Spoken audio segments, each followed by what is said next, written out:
ولا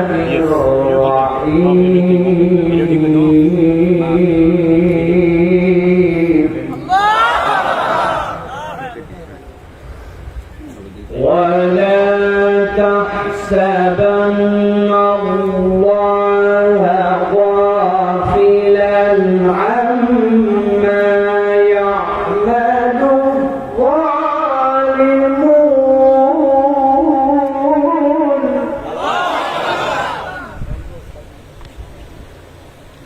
إنما يؤخرهم ليوم تشخص فيه الأبصار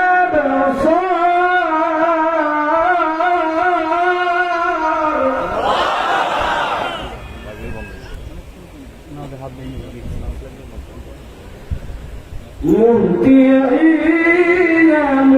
مقنعي رؤوسهم لا يرتد إليهم طرفهم وأفئدتهم هواء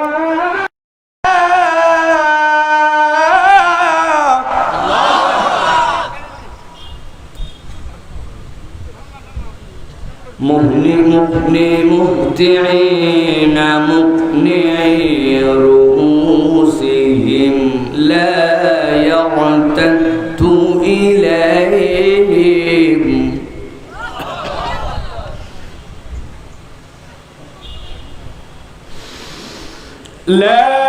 يرتد إليهم طرفهم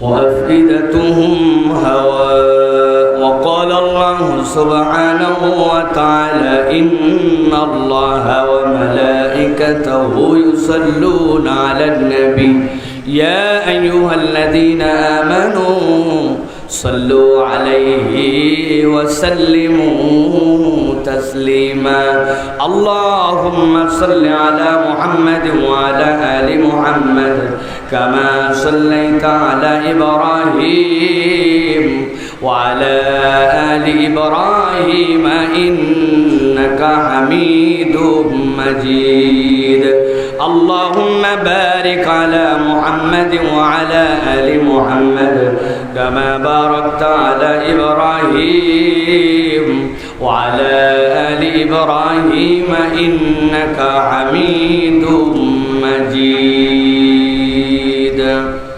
الحمد لله আল্লাহ রাব্বুল আলামিন শুকরগুজার হচ্ছি যে আল্লাহ রাব্বুল আলামিন আজকে বাংলাদেশের ঐতিহ্যবাহী জেলা গাইবান্ধার গোবিন্দগঞ্জের আজকের এই 3 নং শাখাহার ইউপি এই অঞ্চলে শহীদ আল্লামা দেলোয়ার হোসেন সাইদি রহমতুল্লাহ আলাই এবং বৈষম্য বিরোধী ছাত্র আন্দোলনের সকল শহীদদের আত্মার মাগফিরাত কামনায় আজকের এই দোয়া এবং তাফসিরুল কোরআন মাহফিলে আমাদেরকে আসার বসার তৌফিক যোগ্যতা মন মানসিকতা এই গরমকে উপেক্ষা করে গভীর রাত্রে কোরআনের পাখি হয়ে বসে থাকার আল্লাহ রাব্বুল আলামিন তৌফিক দিলেন। এই জন্য আল্লাহর শেখানো বাক্যে কালেমাতুশ শুকর আদায় করি। সকলে কার্পণ্য না করে বুলন্দ আওয়াজে আল্লাহকে খুশি করার জন্য পড়ছি আলহামদুলিল্লাহ। দরুদ এবং সালাম বর্ষিত হোক আপনার আমার প্রিয় রাসূল জনাবে মুহাম্মদুর রাসূলুল্লাহ সাল্লাল্লাহু আলাইহি ওয়াসাল্লামের প্রতি। আজকের এই মোবারক মজলিসের সম্মানিত সভাপতি হযরত মাওলানা কুতুবে আলম আনসারী দামাত বারাকাতুহুল আলিয়া, আজকের এই মাহফিলের সম্মানিত প্রধান অতিথি জনাব মাওলানা মোহাম্মদ জাহাঙ্গীর কবির সাহেব, আজকের বিভিন্ন পর্যায়ের অতিথিবৃন্দ, বিশেষ করে আজকে এখানে কথা বলেছেন দেশের বিভিন্ন প্রান্ত থেকে আগত সম্মানিত ওলামায়ে হযরত। আজকের এই মাহফিল আয়োজন করতে যার ঐকান্তিক প্রচেষ্টা রয়েছে আমাদেরই প্রিয় ভাই অত্র গ্রামের অত্র অঞ্চলের কৃতি সন্তান হযরত মাওলানা শেখ আবু ইউসুফ, সাথে কথা বলেছেন আপনাদের এই উত্তরবঙ্গের মা মাটি এবং মানুষের সাথে যার হৃদয়ের সম্পর্ক আমাদের প্রিয় ভাই হযরত মাওলানা গোলাম রব্বানী যুক্তিবাদী দামাত বারাকাতুহুল আলিয়া। এই ভাইগুলি যারা এখানে নাম আছে, এদের সাথে আমার একটু ব্যক্তিগত রিলেশন আছে, ছোট ভাই বড় ভাই বন্ধু লেভেলে তাদের সাথে দেখা হয়, কথা হয়, মহব্বত হয়।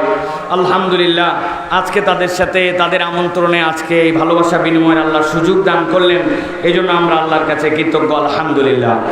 প্রিয় ভাইয়েরা, আপনারা কেমন আছেন ভাই?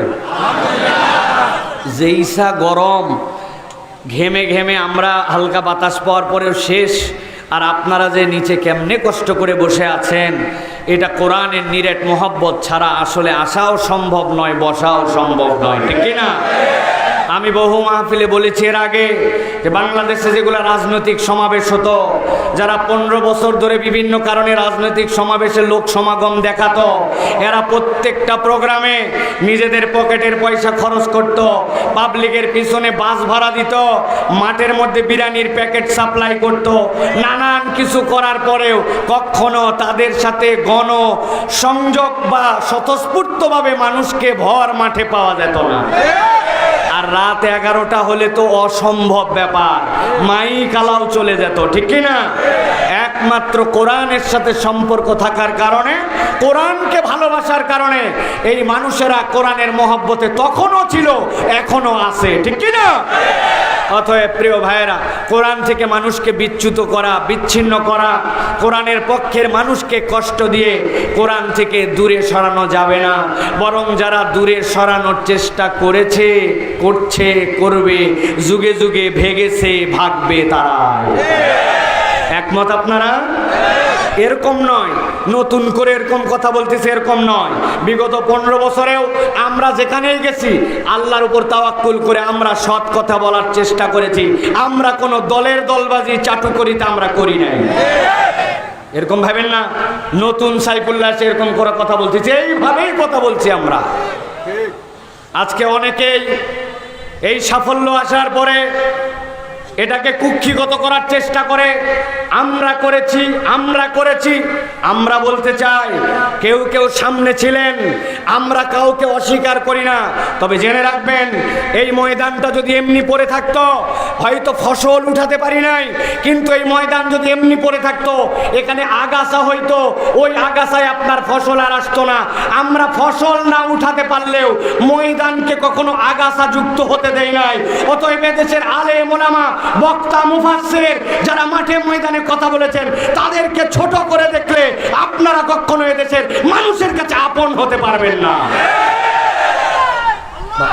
ভালো করে মনে রাখবেন এইটা, কেননা হাফেজ, আলেম, খতিব, বক্তারা এই ময়দানে অনবরত কথা বলেই গেছে। হয়তোবা অত জোরে, অত প্রকাশ্যে না বললেও আকারে ইঙ্গিতে কথা কিন্তু বন্ধ থাকে না, ঠিক না? অতএব প্রিয় ভাইয়েরা, আজকে আমরা কোরআন থেকে অল্প কিছু কথা শুনবো। আমার তবিয়ত রাত 12টা পার করে আমি ওয়াজ করি না। যেই দিনের ওয়াজ ওই দিনে শেষ করে দেই, ইংরেজি দাওয়াত, ইংরেজি শেষ। সেই হিসাবে অল্প কিছু সময় আপনাদের কাছে কথা বলবো। তবে জেনে রাখবেন, আল্লাহ রাব্বুল আলামিন যে কোরআন শোনার জন্য আপনাদেরকে এখানে আনলেন, এই কোরআন কোনো সাধারণ বিষয় নয়। বর্ণনা আল্লাহ রাব্বুল আলামিন চ্যালেঞ্জ দিয়েছেন, কোরআনের পক্ষে যারা আর কোরআনের সাথে যারা, দুনিয়ার সবাই চেষ্টা করেও কোরআনের এক চুলো ক্ষতি করতে পারবে না। কোরআনওয়ালাদেরকে আল্লাহ পরাজিত করার জন্য আনেন নাই, বিজয়ী বানানোর জন্য আনছেন, ঠিক না? আপনারা কি ভয় পান ভাই? ভয় পান? কথা বলতে ভয় লাগে? আমাদের কোনো ভয় নাই, আমরা ভয় করি একমাত্র আল্লাহকে, ঠিক না? আমাদের রব দিল্লিতে নাই, আমাদের রব আমেরিকায় নাই, আমাদের রব আরশে আজিমে আছে, ঠিক না?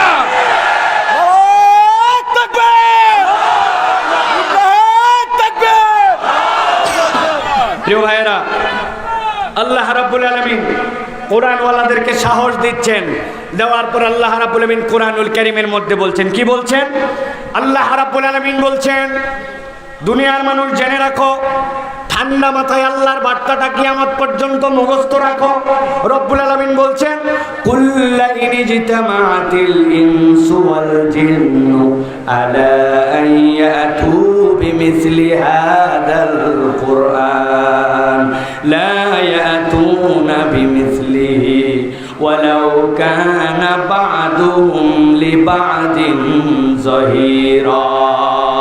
আল্লাহ রাব্বুল আলামিন বলছেন, দুনিয়ার মানুষ, তোমাদের কাছে বার্তাটা পরিষ্কার করে দিলাম। হে নবী, আপনি জানায় রাখেন, লাইনি জিতামাতিল ইনসু ওয়াল জিন, দুনিয়ার সব মানুষ আর সব জিন যদি এক হয়ে যায়, রব্বুল আলামিন বলছেন, আলা আয়াতু বিমিসলি হাযাল কুরআন, তারা কোরআনের মতো কিছু নিয়ে আসবে, কোরআনের মতো একটা আয়াত, কোরআনের মতো একটা পংক্তি। আল্লাহ চ্যালেঞ্জ দিলেন, কিয়ামত হয়ে যাবে, কিন্তু আমি রব্বুল আমিন গ্যারান্টার হলাম, দুনিয়ার সব জিন আর মানুষ এক হয়েও কোরআনের মতো কিছু আনতে পারবে না। এর মানে এই নয় যে কোরআনুল কারীমের মধ্যে যে আয়াত আছে, যে সূরা আছে, এরকম সূরার এরকম আয়াত বোধহয় আনতে পারবে না, এইটা মিনিং নয়। এর মানে হচ্ছে আল্লাহ রব্বুল আমিন বুঝাচ্ছেন, আমি আল্লাহ রব্বুল আমিন মানুষের স্রষ্টা, আমি আল্লাহ জিনের স্রষ্টা। অর্থাৎ আমি রব্বুল আমিন এই কোরআনের মধ্যে যে জীবন দর্শন দিলাম, কোরআনের মধ্যে যে আইন দিলাম, দুনিয়ার সবাই যত আইন কানুন আনুক না কেন, কোরআনের মতো যেরকম একটা আয়াত আনতে পারবে না, ওরকম কোরআনের মতো একটা আইনও আনা সম্ভব নয়। দুনিয়ায় অনেক ধানাই পানায় মুসলমান আছে, তাদেরকে আমি মাঝে মাঝে একটা কথা জিজ্ঞাসা করি, বুঝে থাকলে মাথা কাটায় উত্তর দিবেন। এই যে কোরআনুল কারীম আমাদের সামনে, এক লোক বলছে, ভাই কোরআন নিয়ে আমি ব্যাপক পড়ালেখা করছি, খুব স্টাডি করছি, ভালো কথা, কোন পর্যন্ত? বলে 15 পারা পর্যন্ত ক্লিয়ার, এর মধ্যে আমার কোনো সন্দেহ নাই, কোনো বক্তব্য নাই, এইটা নিয়ে আমার কোনো রকম মন্তব্য নাই। 15 পারা, বাকি 15 পারা পড়া বাকি আছে, ভেবে চিনতে দেখি। বুঝে থাকলে বলেন তো, এই কথা যদি কেউ বলে তাহলে সে কত পার্সেন্ট মুসলমান? 50%। আরেকজন মুসলমান বলছে, কোরআনুল কারীমের যা কিছু আছে সব শেষ, কেবলমাত্র আল্লাযী ওয়াসওয়াসু ফি সুদুরিন নাস মিনাল জিন্নাতি ওয়ান নাস।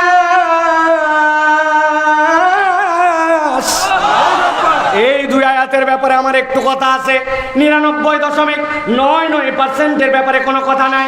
তাহলে যেই ব্যক্তি দুইটা আয়াতে কোনো চিন্তা করে ক্লিয়ার হয় না, সব ক্লিয়ার, কেবল এই দুই আয়াত যদি সে না মানে, তাহলে সে 99% মুসলমান। কত পার্সেন্ট? 0% মুসলমান। এই জন্য আল্লাহ রাব্বুল আমিন বলছেন, আল্লাহর বিধান নিয়ে ধানাই পানাই করো না, চালাকি করো না। আমাদের সমাজে অনেকে আছে, নামাজ ভালো লাগে, তার কাছে রোজা ভালো লাগে, হজ ভালো লাগে, কিন্তু যেই না বলা হবে আল্লাহর দুনিয়ায় আল্লাহর আইন দিয়ে বিচারও হোক, আল্লাহর দুনিয়ায় আল্লাহর আইন দিয়ে সব জায়গায় আদালতগুলা চলুক, ওই মানুষ মুখে না বললে অন্তরে অন্তরে পছন্দ করে না। আছে এরকম লোক আছে, ভালো করে বুঝে বলেন আছে কিনা? ওই লোকগুলাই আমাদেরকে বলতো, আমাদের কানে কানে ফুসলাতো, মাহফিলের আগে কথা বলতো, মাহফিলতে যাওয়ার পরে কথা বলতো, এলাকার আয়োজকদেরকে জ্বালাতো। তারা বলতো নামাজ রোজা হজ যাকাতের কথা চলবে, কিন্তু কোরআনের বিধানের কথা বললে তাদের সহ্য হয় না। ঠিক না? আমার আল্লাহ রাব্বুল আমিন তাদের জন্য বলছেন, লা ইয়াতুনা বিমিসলিহি ওয়ালাউ কানা বাদুম লিবাদিন যাহিরা।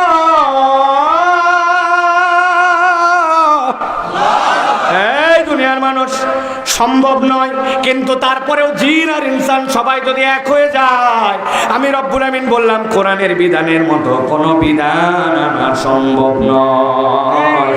এই জন্য আমরা যারা শুনতে আসছি আজকে ওই কোরআন থেকে কথা, এটা যেমন তেমন মাহফিল নয়, আর যেমন তেমন আলোচনা নয়। ঠিক না? যেমন তেমন মাহফিল নয়। আসলাম, শুনলাম, যাওয়ার পরে গল্প করলাম, বাপরে বাপ, দুটা বক্তা ছিল, দুটাই ফাটায় ফেলছে। লোকজন জিজ্ঞাসা করছে কি ফাটালো, বলছে তা বলতে পারবো না, আমি এইরকম ওয়াজ করিও না, এরকম ওয়াজ জানিও না। এই জন্য যতটুকু বলবো মনে করেছি এইটুকু আপনাদেরকে শুনে চলে যেতে হবে। বেশি সময় বলবো না, অল্প সময়, কিন্তু নির্ধারিত বিষয়ে নির্ধারিত প্রসঙ্গে আপনাদের কাছে কথা বলবো। আর বলবো, সব কাতারে নিজের নাম রাখেন, কিন্তু দুইটা কাতারে রেখেন না, একটা হচ্ছে মুশরিক আর একটা হচ্ছে জালেম। কয় কাতার? আওয়ামী লীগ করেন, আওয়ামী লীগ আপাতত করার সুযোগ নেই, ঠিক না? এটা আমাদের বক্তব্য না, এটা শুনলাম উপদেষ্টারা বলছে। আমরা আওয়ামী লীগ বিএনপি কিছুই করি না, কোনো কালেই করি না। আমাদের আল্লাহর দল, কোরআনের পক্ষে কথা বলবো জীবন আছে যতক্ষণ। কে শুনলো এটা তাদের ব্যাপার, বলার দায়িত্ব আমাদের, আমরা বলতে থাকবো ইনশাআল্লাহ। প্রিয় ভাইয়েরা, তাহলে বলেছি দুইটা দলে নিজেদের নাম রাখা যাবে না। কয়টা দল? এই যাদের মুখ আছে কথা বলেন, কয়টা দল? যারা বলে নাই লাস্ট সুযোগ দিলাম, কয়টা দল? 1 নম্বর মুশরিকদের তালিকায় থাকা যাবে না, আর 2 নম্বর জালেমদের তালিকায় থাকা যাবে না। কার তালিকায়? খবরদার, যদি জালেমের কাতারে থাকেন আল্লাহ রাব্বুল আলামিনের আদালতে সবচেয়ে বড় ভয়ঙ্কর বিপদে পড়বে যারা এই দুনিয়ার বুকে মুসলমান নামধারী হওয়ার পরেও জালেম যারা। ঠিক কি না? জুলুমের কত লেয়ার, কত ধরন, কত উদাহরণ, কত সংজ্ঞা, কত প্রকরণ, সবগুলি আমরা মোটামুটি প্রায় দেখে ফেলছি। ঠিক না ভাই? যদি ভালো না লাগে হাসপাতাল ভিজিট করতে যাবেন, যাওয়ার পরে দেখবেন এক একটা মানুষকে ছররা গুলি মেরে, এক একটা মানুষকে গুলি করে, চোখ নাই, কান নাই, মেরুদণ্ডের হাড্ডির মধ্যে বেঁধে আছে গুলি। মানুষ যে কতভাবে নির্যাতিত হয়েছে, তারপরেও তারা বলতেছিল কই আমরা তো গুলি করি নাই। শুনছেন না আপনারা? ভাই এগুলো কি? এগুলো জুলুম। কি বলেন? জুলুম। এই জুলুম সাংঘাতিক। আল্লাহ রাব্বুল আলামিন জালেমদেরকে পছন্দ করেন না। আমি একটা আয়াতে কারিমা বলে মূল আলোচনার মধ্যে ঢুকবো, ঢোকার পরে 40 মিনিটে ফিনিশিং করে দিব ইনশাআল্লাহ। আল্লাহ রাব্বুল আলামিন বলছেন, খেয়াল করেন, ওয়ালা তাহসাবান্নাল্লাহা গাফিলান আম্মা ইয়ামালুজ জালিমুন।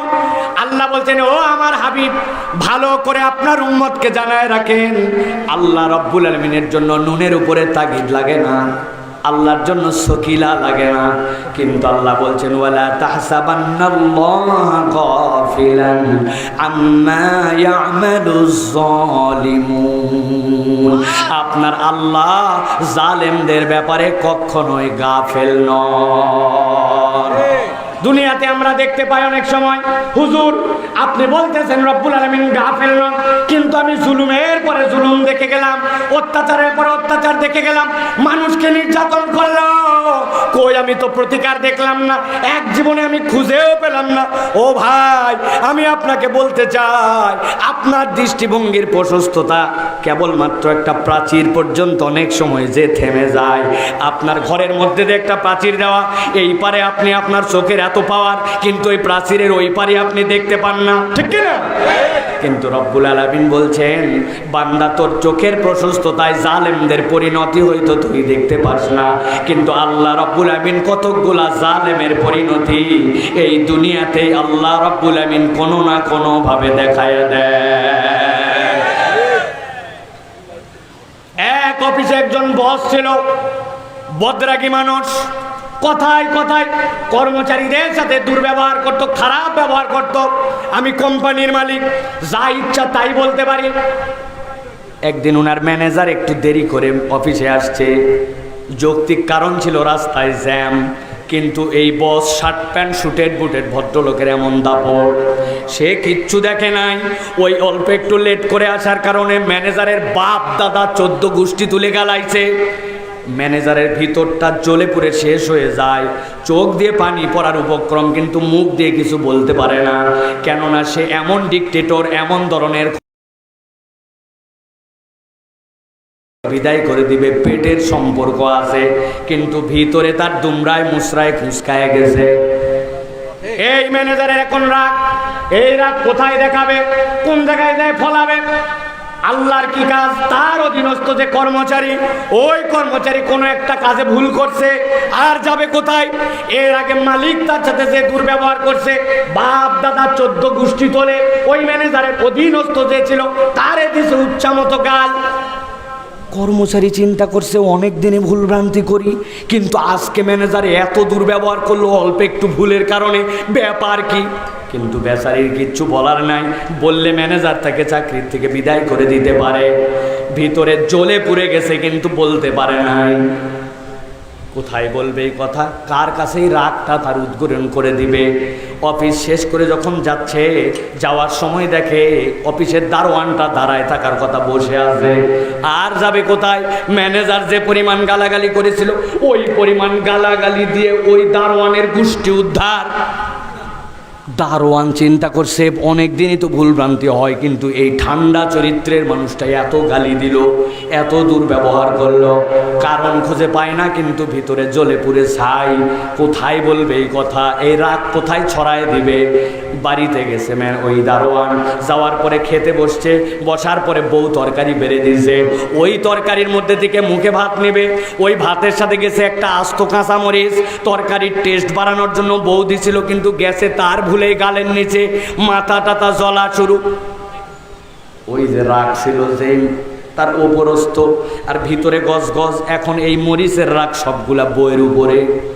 তুই খারাপ, তোর বাপ খারাপ, তোর বংশ খারাপ। এক কথা দুই কথা বলতে বলতে এমন গালাগালি করছে, বউ চিন্তা করছে এই রকম দুর্ব্যবহার কোনোদিন করে না, আজকে সামান্য নিজের ভুলে মরিচ খায় আমার এরকম গালি দিল। কিন্তু যদি কথা বলে তুই তালাক, তোর বাপ তালাক, 14 গোষ্ঠী তালাক, আতঙ্কে কোনো কথা বলে নাই, কিন্তু রাগ মাথার মধ্যে স্ত্রীরও আছে। হঠাৎ করে সন্ধ্যার পরে তার ছেলেটা বাড়িতে আসছে, বাড়িতে আসতে একটু দেরি করে আসছে। যেই না দেরি করে আসছে, ওই স্বামীর যত রাগ ছিল ওই সন্তানের উপরে, এক কথা দুই কথা, তুই খারাপ, তোর বাপ খারাপ, তাও রাগ যায় না। হাতের কাছে যা ছিল ওইটাতে ব্যাটাক 2-4টা ধোলাই দিছে। ছেলে চিন্তা করছে বাপরে বাপ, এতদিন ধরে বাড়িতে লেট করে আছি, নানান ভুল করি, মা তো এত দুর্ব্যবহার করে না, এই বাড়িতেই থাকবো না আজকে। যেই বাড়ির দেরি করে আসলে মার খাওয়া লাগলো। রাগ করে বাড়িতে বের হয়ে যাচ্ছে, কিন্তু ভিতরে তো গা গজ গজ করে, মায়ের গায়ে তো আর হাত তুলতে পারে নাই। বের হয়ে বাড়ির সামনে দেখছে একটা আদলাইট,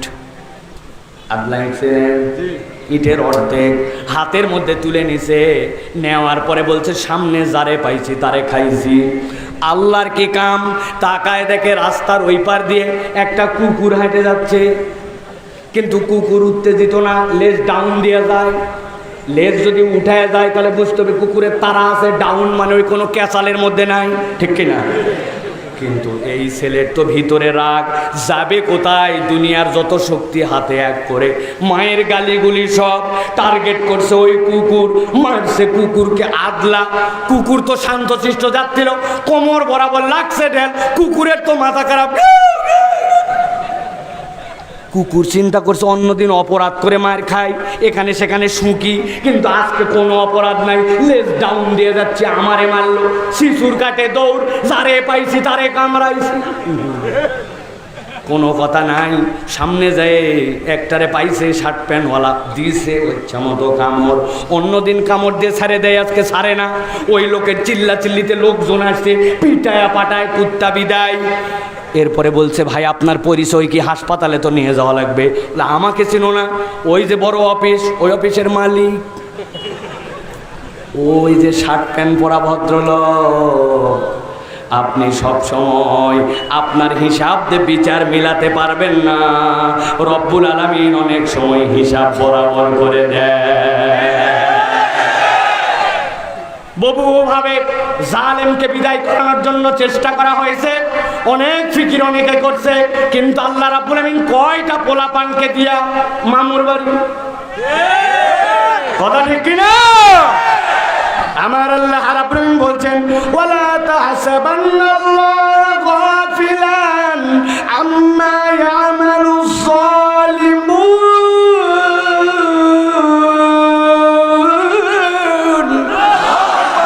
এই দুনিয়ার মানুষ, তোমার রবকে তুমি কখনো গাফেল মনে করো না, তোমার আল্লাহ হিসাব রাখে। তবে এটাও জেনে রাখো দুনিয়ায় হয়তো বিচার নাও হইতে পারে, ঠিক না? দুনিয়ায় কেমনে বিচার হবে, কিভাবে সম্ভব? বলবেন হুজুর এটা কেমনে? আল্লাহর একটা নাম হচ্ছে আদেল। কি নাম? সবাইকে বলতে হবে, কি নাম? একটা লোক হুকুম দিল, দেওয়ার পরে 10টা মানুষকে হত্যা করে ফেললো। 3টা মানুষকে মারলো, কিছুই মারলো না। 2টা মানুষকে কথার কথা মারলো। এখন ওর ধরার পরে বিচার, পিটিশন, আদালত, শব্দে ফাঁসির রায় হলো।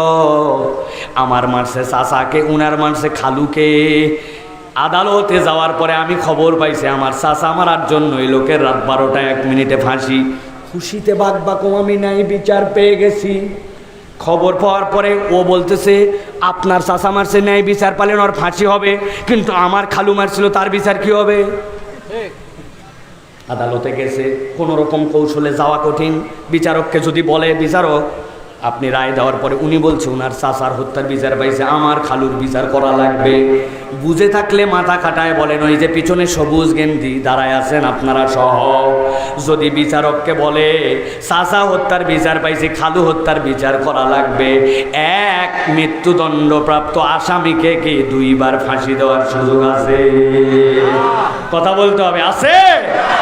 আমার আল্লাহ রাব্বুল আমিন বলছেন, ও দুনিয়ার মানুষ ভালো করে শুনে রাখো, আল্লাহ রাব্বুল আমিন আদালতে কিন্তু জালেমদের একটা বিচার আছে। কি বিচার? আল্লাহ রাব্বুল আমিন বলছেন, ইন্নামা ইউখিরুহুম লিয়াউমিন তাশখাসু ফিল আবসার। আমার আল্লাহ রাব্বুল আমিন বলছেন, ওই আল্লাহর দুনিয়ায় যারা জুলুম করে আসবে, রব্বুল আলামিনের কাছে আসার পরে রব তাদের চোখগুলাকে বিস্ফোরিত করে দিবেন। চোখগুলা এমন ভাবে আল্লাহর সামনে উঠবে, হাসরের ময়দানে সব মানুষ দেখে চিনে ফেলবে আল্লাহর আদালতে জুলুম করার কারণে এই ব্যক্তিরা ধরা খেয়ে গেছে।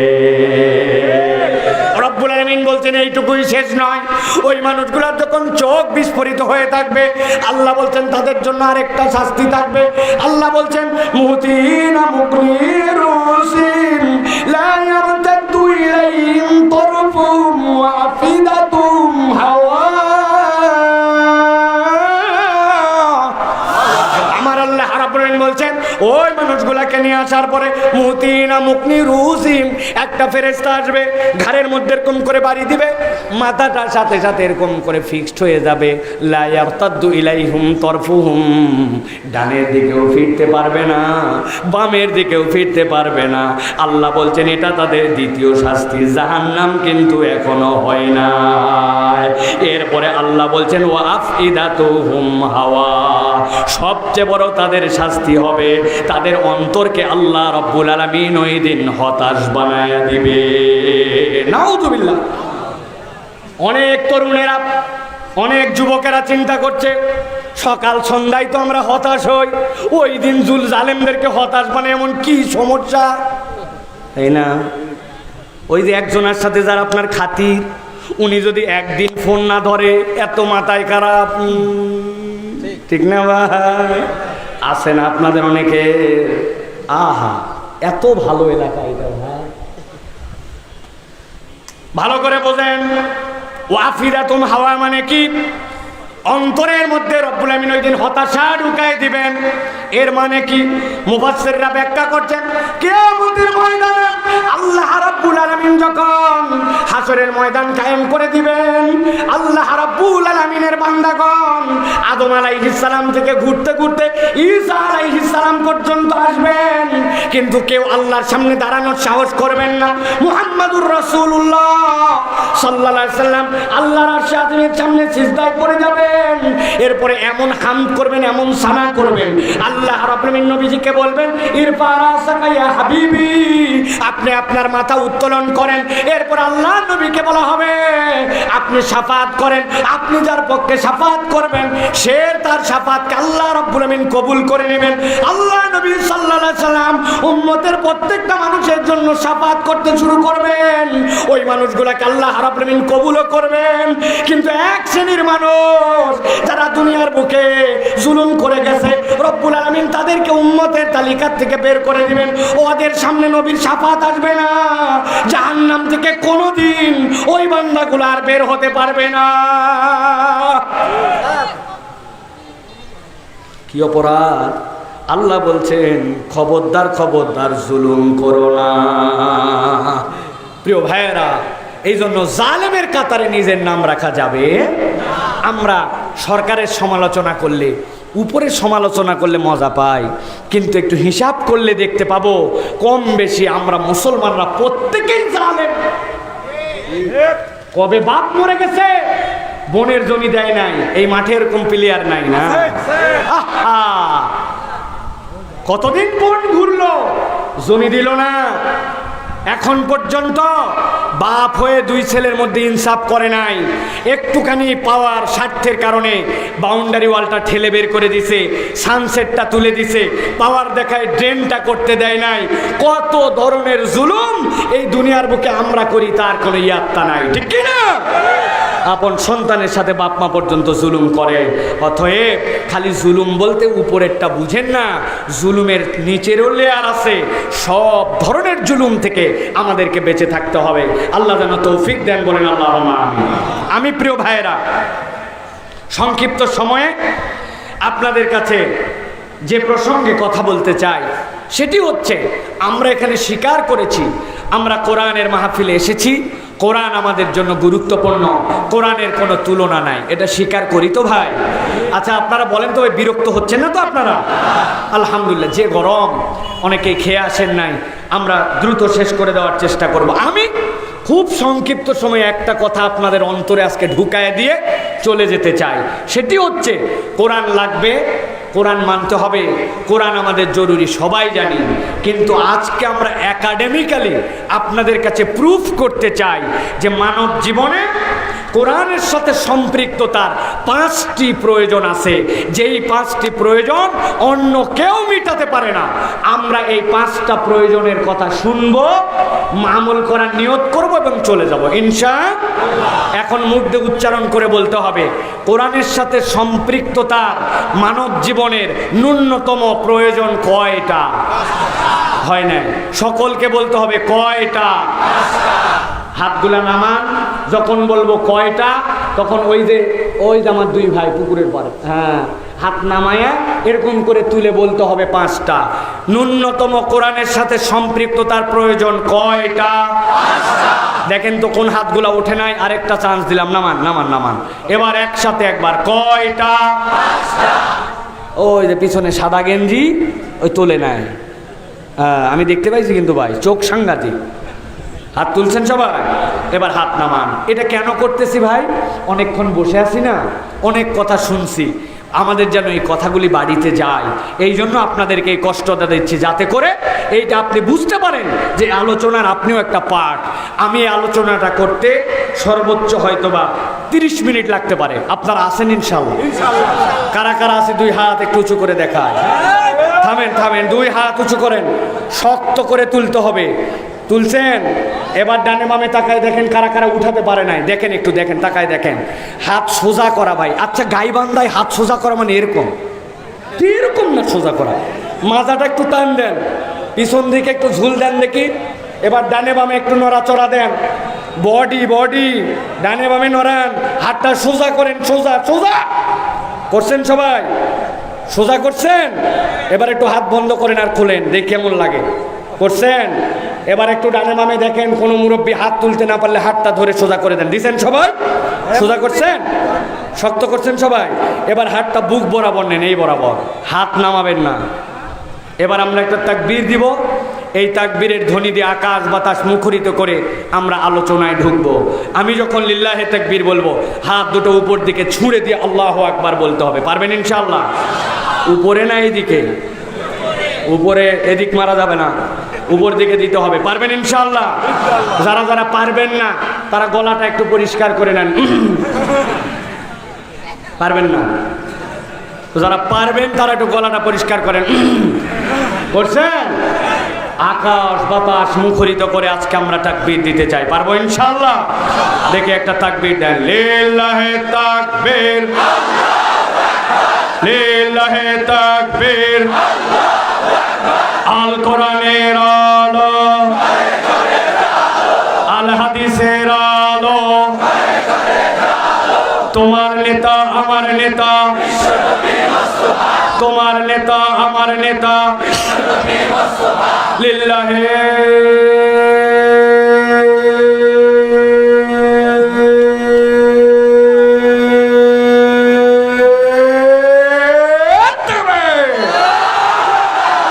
আলহামদুলিল্লাহ। হাত নামান। শয়তান আছে আর এলাকা ছাড়া, যেগুলোকে একটু মনে করছিল বাগে পাইছি রে নিয়ে যাবো রে, আর অসুবিধা নাই ইনশাআল্লাহ। আমরা অল্প একটুখানি আমরা জাস্ট পয়েন্ট আকারে, বেশি দীর্ঘ কথা বলবো না, 5টা কারণ শুনবো, বাড়িতে চলে যাব ইনশাআল্লাহ। তাহলে 1 নম্বর, মানব জীবনে কোরআনের প্রয়োজন কি, কোরআনের সাথে সম্পৃক্ততার প্রয়োজন কি? 1 নম্বর কারণ, কোরআনুল কারীম ছাড়া পথের দিশা আর কেউ দিতে পারে না। আমার কথা নয়, আল্লাহ রাব্বুল আমিনের কথা। সূরা ইব্রাহিমের মধ্যে আল্লাহ রাব্বুল আমিন বলছেন, আলিফ লাম রা কিতাবুন আনজালনাহু ইলাইকা লিতুখরিজান নাসা মিনাল যুলুমাতি ইলান নূর। আমার আল্লাহ রাব্বুল আমিন বলছেন, ও দুনিয়ার মানুষ ভালো করে শোনো, আলিফ লাম রা এইটার অর্থ কি কেউ জানে না। আল্লাহ বলছেন এইটা যেরকম তোমরা কেউ জানো না, তোমাদেরকে অক্ষম বানায় দিলাম। এরপরে আমি রব্বুল আমিন তোমাদেরকে বললাম, কিতাবুন আনজালনাহু ইলাইক, ও আমার হাবিব আপনার কাছে এমন কিতাব অবতীর্ণ করেছি, লিতুখরিজান নাসা মিনাজ যুলুমাতি ইলান নূর। দুনিয়ার যত ধরনের জুলুমাত আছে, অন্ধকার আছে, এই অন্ধকার থেকে আলোর পথ দেখাবে কোরআন, ঠিক না? কিন্তু আল্লাহ রাব্বুল আমিন শর্ত দিচ্ছেন, যার তার কাছে কোরআন পথ দেখাবে না। আপনাকে কোরআনকে পছন্দ করতে হবে, কোরআনের বিধানের প্রতি আপনাকে আকৃষ্ট হতে হবে, কোরআনকে আমি পথ হিসাবে মানব, এইরকম মন আপনাকে গ্রহণ করতে হবে। নচেত আল্লাহ নবীর কোলের উপরে শুয়ে আবু তালেব ঈমান নিয়ে যেতে পারে নাই, আর নবীকে দেখি নাই। 1450 বছর পরে আমাদের কাছে ঈমানের দাওয়াত এসেছে, আমরা ঈমান গ্রহণ করেছি, ঠিক না? এই জন্য আল্লাহ রাব্বুল আমিন বলছেন, ইহদি বিহিল্লাহু মান ইত্তাবা'a রিদওয়ানাহু সুবুলাস সালাম ওয়া ইউখরিজুহুম মিনাজ যুলুমাতি ইলান নূর। আল্লাহ বলছেন ওই মানুষগুলাই পথের দিশা পাবে, যেই মানুষগুলা এই সুবুলাস সালাম পথের মধ্যে থেকে এই কোরআনের পথকে পছন্দ করে নেবে। আল্লাহ বলছেন, একবার যদি তুমি অন্তঃকরণে বিশ্বাস করো কোরআন আমাকে পথের দিশা দিতে পারে, আল্লাহ রাব্বুল আমিন তোমাকে হেদায়েতের আলোয় উদ্ভাসিত করে দিবে, ঠিক না? কিন্তু এর জন্য পুরা কোরআনকে আপনার স্বীকার করতে হবে, ধানাই পানাই চলবে না। আপনি নামাজের ইসলাম মানবেন, কিন্তু ইসলামের প্যানাল কোড বললে আপনার পছন্দ হয় না। আপনি যদি বলেন নামাজ যে আল্লাহর বিধানে হয়, চোরের হাত কাটাটা ওই বিধানে হোক, ওই মানুষের ভাল লাগে না, আছে কিনা? আমি বলি, আপনি ঈমান আনলেন তাহলে কেমন করে? আপনি না বলছিলেন আমানতু বিল্লাহি ওয়া মালাইকাতি ওয়া কুতুবিহি, ঠিক কি না? বলেন তো ভাই, ওয়া কুতুবিহি মানে কি? যত কিতাব আছে, কিতাবের ভিতরে যা কিছু আছে সব কিছুরই পরিমাণ আনছে। আপনি বললেন এক কথা, কিন্তু এখন আপনি আপনার পছন্দ মতো দিন পছন্দ করেন, আল্লাহর কাছে এই দিন আপনার গ্রহণযোগ্য হবে না। এই জন্য বলি, বাঁচার রাস্তা একটাই, কোরআনকে আপনার অন্তঃকরণে গ্রহণ করে নিতে হবে, ঠিক কি না? প্রিয় ভাইয়েরা, কোরআনের এমন কোনো বিধান নাই যেই বিধান মনে করেন আল্লাহ রাব্বুল আমিন কেবল থিওরি দিয়েছেন আর প্র্যাকটিক্যাল নাই, এরকম নয়। বরং আল্লাহ রাব্বুল আমিন যুলুমাত, ওই যে অন্ধকার, যে অন্ধকারকে আইয়ামে জাহেলিয়াত বলা হতো, ওই জাহেলি যুগকে আল্লাহ রাব্বুল আমিন কোরআন দিয়ে স্বর্ণালী রূপে পরিবর্তন করেছেন। অনেকেই বলে আমাদের দেশে দুর্নীতি যাবে কেমন করে, আমাদের দেশে চোর যাবে কেমন করে, আমাদের দেশে আমরা রাস্তাঘাটের চুরি বন্ধ কেমন করব, আমাদের দেশের হাজানি বন্ধ করব কেমন করে। এইগুলা সব অপরাধ ওই মুহাম্মদুর রাসূলুল্লাহ সাল্লাল্লাহু আলাইহি ওয়াসাল্লামের আসার আগমনের কালে ছিল। অতএব আমরাও যদি কোরআন গ্রহণ করি, সব অপরাধ থেকে মুক্ত হওয়া সম্ভব, ঠিক কি না? বহুপথ তো দেখলাম ভাই, বহুমত তো দেখলাম। আসেন না একবার কোরআনের শাসন আর কোরআনের আইন দিয়ে আমরা একটু চলার চেষ্টা করি।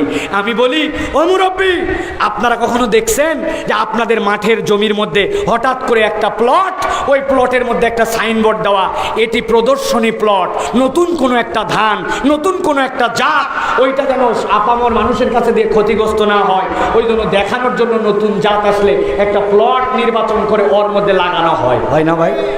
আমি বলি ভাই পুরা দেশ লাগবে না, একটা জেলা আপনারা এরকম পাইলট প্রজেক্ট করেন যে এই জেলাতে হুকুম হাকাম আল্লাহর বিধান অনুযায়ী হবে, আপনারা হারে হারে তাহলে টের পাবেন 1 থেকে 3 বছরের মধ্যে এই দেশে সোনালী সময় ফিরিয়ে আনা সম্ভব। তাহলে 1 নম্বর কারণ গেল এটা। 2 নম্বর কারণ, আপনার আমার জীবনের উদ্দেশ্য কি, জীবনের মানে কি, কেন এই দুনিয়ায় আসলাম?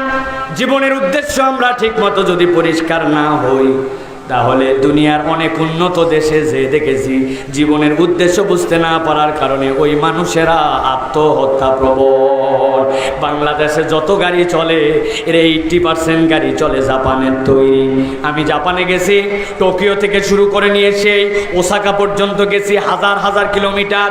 কয়েকটা মসজিদ উদ্বোধন করছি, কয়েকটা জায়গায় গেছি, তাদের সাথে গল্প হয়, যা দেখি তাই অবাক লাগে, এত নিয়ম কানুন, এত সুন্দর, এত আদর্শ।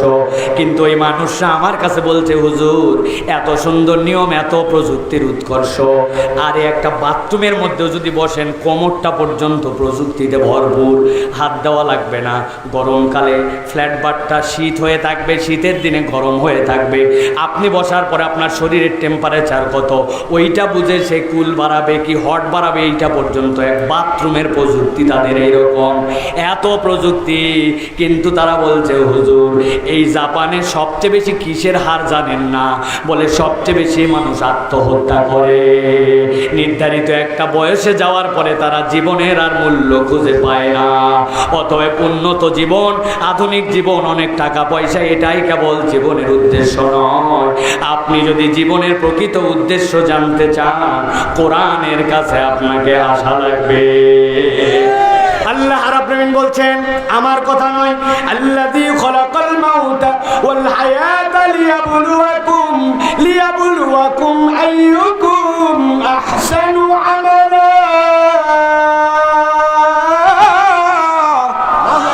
আমার আল্লাহ রাব্বুল আলামিন বলছেন, এই দুনিয়ার মানুষ ভালো করে বোঝো, আমি আল্লাহ তোমাকে কেন সৃষ্টি করলাম।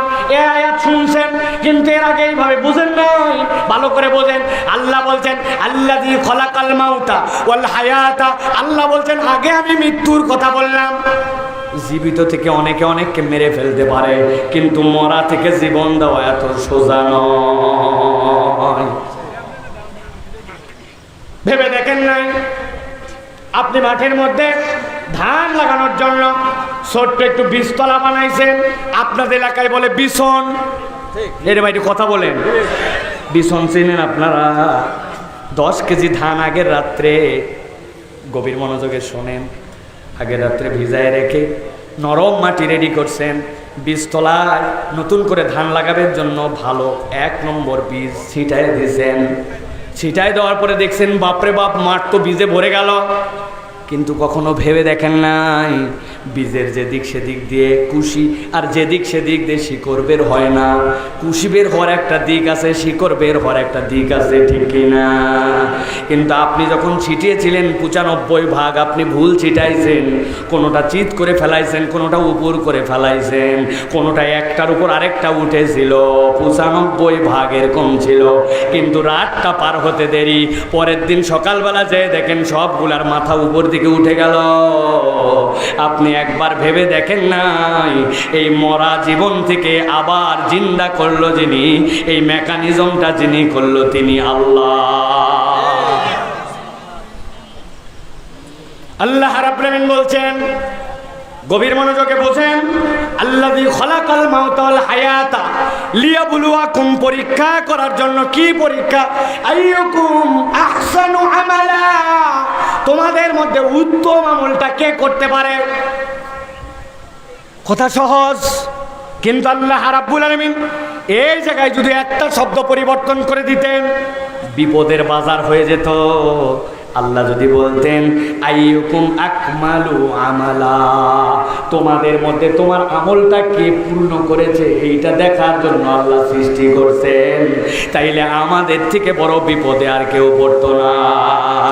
এখানে বাপের বেটা থাকলে একজন হাত তোলেন। বলতেছেন হুজুর বাপের বেটা বলে অন্যকে কটাক্ষ করেন না, আপনিও যদি বাপের বেটা হন তো আপনিও হাত তোলেন, পারলে গোলাম রব্বানি তুলুক। কি বিষয়? এমনভাবে 2 রাকাত নামাজ পড়ছি জীবনে, যেই নামাজে আমার ডান নাই বাম নাই, সামনে নাই পিছনে নাই, 1 সেকেন্ডের জন্য কোনো দিক মন যায় নাই।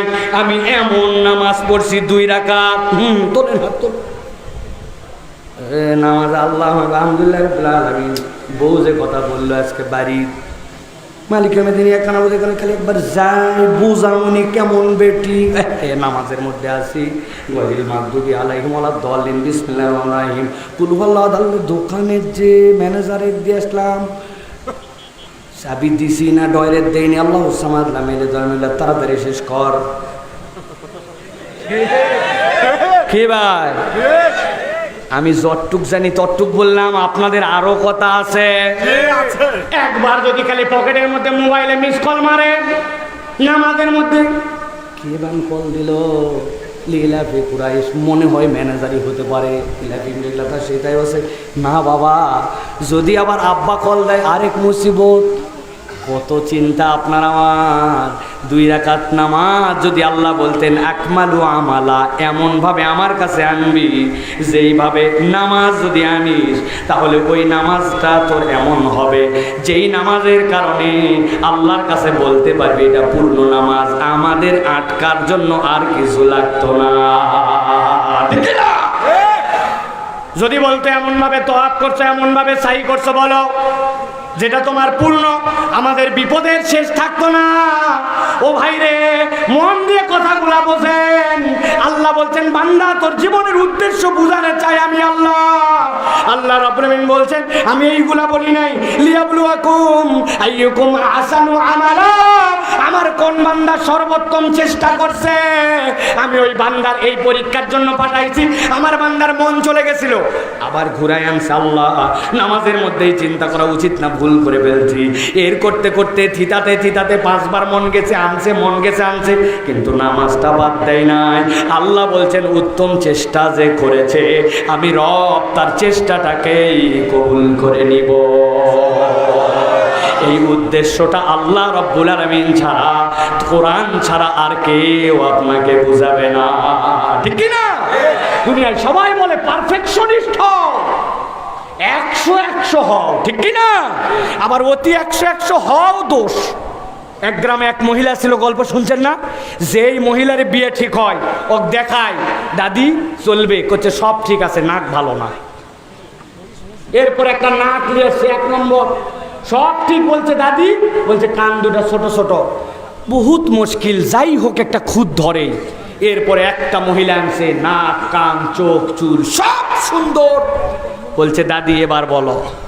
বলছে শোনো অত ভালো ভালো না, বুঝেননি? বেশি ভালো হওয়া একটা দোষ। তো এই দুনিয়াতে একমাত্র আপনার রবই আপনাকে বলছেন আইয়ুকুম আহসানু আমালা। ও বান্দা রে, আমি জানি তুই পুরা পারবি না, পুরা পারফেক্ট হবে না, কিন্তু চেষ্টা ছাড়িস না, তুই আল্লাহর দিকে লেগে থাক, হতাশ হোস না। অপরাধ করছি, আগে নামাজ পড়ছি, আগে গাঁজা টানছি, আগে বাজে অভ্যাস ছিল, জেনা করে ফেলছি, আল্লাহ বলছেন হতাশ হোস না, তুই আয় আল্লাহর জন্য চেষ্টা কর, বাকি জীবন নিবেদিত হ। আমি আল্লাহ তোকে জাহান্নামে দেওয়ার জন্য বানাই নাই, জান্নাতে দেওয়ার জন্য বানাইছি। সুবহানাল্লাহ। এটা কে শিখায়? এটা কোরআন শিখায়, ঠিক কি না? সবাই আপনাকে হতাশা দেয়, আর কোরআন দেয় আপনাকে এই জীবনের বোধ। জীবনের একটা উদ্দেশ্য আছে। কঠিন কথাটাও বলি আপনাদেরকে। আল্লাহ রাব্বুল আলামিন বলছেন কুনতুম খায়রা উম্মাতিন উখরিজাত লিন-নাস তা'মুরুনা বিল মারুফ ওয়া তানহাউনা আনিল মুনকার। আল্লাহ বলছেন ও দুনিয়ার মানুষ, তোমাকে এমনি এমনি সৃষ্টি করা হয় নাই, তোমাকে সৃষ্টি করা হয়েছে তুমি সকল জাতির থেকে শ্রেষ্ঠ। আর তোমার শ্রেষ্ঠত্বের মানদণ্ড হচ্ছে তুমি মানুষকে সৎ কাজের আদেশ দিবে আর অন্যায় থেকে ফিরাবে। আমাদের মধ্যে এক শ্রেণীর টাউট মুসলমান তৈরি হয়েছে, ওরা সৎ কাজের আদেশ দিতে ভালোবাসে কিন্তু অন্যায় থেকে ফিরায় না। আছে না? অন্যায় থেকে ফিরায় না, ওভারলুক করে। একজন বিড়ি খাচ্ছে, দেখছে মুরব্বীরা, দেখে বিড়ি খাওয়া বন্ধ করে না। বন্ধ করবে কিভাবে? যেটা বিড়ি খাওয়া বন্ধ করার কথা ওই লিডার তো ছিল গাঁজাখোর, ঠিক না ভাই? আপনি ইউনিয়ন পরিষদের চেয়ারম্যানের বিচার নিয়ে গেছেন ওর কাছে, বলছেন 2 লাখ খাইছে, আর যার কাছে বিচার নিয়ে গেছেন গোটা ব্যাংক খাইছে। কি খাইছে? গোটা ব্যাংক খেয়ে ফেলছে, ওই দেশ খেয়ে ফেলার মতো অবস্থা। অর্থনীতিবিদরা বলতেছেন বিগত 15 থেকে 17 বছরে মানি গেম হয়েছে। Money game, do you know what's the meaning of money game? ইসলামী ব্যাংকে যায় বলছে আমাকে, কথার কথা, আমাকে 100 কোটি টাকা ঋণ দেন। দিছে 100 কোটি টাকা নিয়ে যায় SIBL বলছে ভাই 50 কোটি টাকা আগের যে ঋণ ছিল ওটা শোধ দিলাম, দিয়ে আবার আমাকে নতুন করে 100 কোটি ঋণ দেন। ওই 100 কোটি নিয়ে যায় FBL গেছে, আরেক ব্যাংকে গেছে, যাই বলছে আপনার কাছে কত পাওনা আছে? বলে 500 কোটি। এই ধরেন 150 কোটি দিলাম, আরও 1000 কোটি দেন। ওই দেখছে বাবারে ভালোই তো টাকা দিচ্ছে আর নিচ্ছে, দিচ্ছে আর নিচ্ছে। মানি গেম করে ওরা নিজেরা প্ল্যান করে এই ইসলামী ব্যাংক সহ ব্যাংকগুলোকে দেউলিয়া করে দিছে। এটা কোনো মানুষের বাচ্চা করতে পারে না। দেশপ্রেম থাকলে দেশপ্রেমের ধুনা তুলে মিথ্যা চেতনাবাজি করে এই দেশটাকে আজকে তলাবিহীন ঝুরি বানাইছে তারা। বড় বড় লেকচার মারে না, লজ্জা করে না আপনাদের? এখনো কতকগুলা খুশখাস করে পেছন থেকে মারার নিয়ম নাই, তাছাড়া দাঁতগুলা বক্সিং মেরে ভেঙে দিতে মন চায়। বেয়াদব, এখন পর্যন্ত কথা বলো, হাজার হাজার যুবক গুলি নিয়ে কাতরাচ্ছে, আমরা সেখানে যাওয়ার পরে চোখের পানি সহ্য করতে পারি না। হাজার হাজার গুলি এক একজনের গায়ে, ভিডিও দেখাতে পারবো আমার মোবাইলে। আমরা নিজেরা যে চোখের পানি সহ্য করতে পারি নাই। 5 বছরের বাচ্চা, 6 বছরের বাচ্চা হেফজখানা মাদ্রাসা থেকে আসতেছে, পায়ে 10টা গুলি, হাতে 10টা গুলি। ওই 19 তারিখ থেকে 5 তারিখ পর্যন্ত কোনো হাসপাতালে নির্দেশ দিছে চিকিৎসা করা যাবে না, হাতটা এরকম বাঁকা হয়ে গেছে, আর কোনোদিন সোজা হবে না। তুমি আমাদেরকে ওয়াজ শোনাও যে আমরা অপরাধ করি নাই, কথা বললে মারতে মন চাই, নিয়ম নাই জন্য তোমাদেরকে ছাড় দিয়ে রাখা হয়েছে। কোনো কথা বলবা না, বহু কথা শুনছেন না, কোনো কথা বলবা না, চুপ করে এখন আমরা যা বলি তাই শুনবা। এক মাহফিলের অনুমতি নেওয়ার জন্য উপর থেকে নিচ পর্যন্ত জুতার তলা খোয়ায় গেছে। আর কোনো মাহফিলের অনুমতি হবে না এদেশে, আর কোনো মাহফিলের অনুমতি হবে না এদেশে। এখন আলেম ওলামারা অনুমতি দিবে কোন প্রোগ্রামে এদেশে হবে আর কোন প্রোগ্রাম হবে না।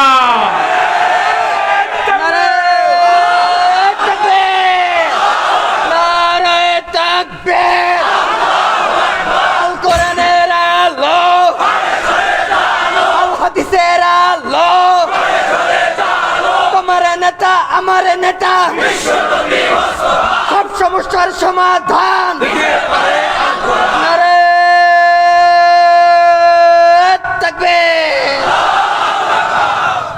কথাগুলো কেন বললাম?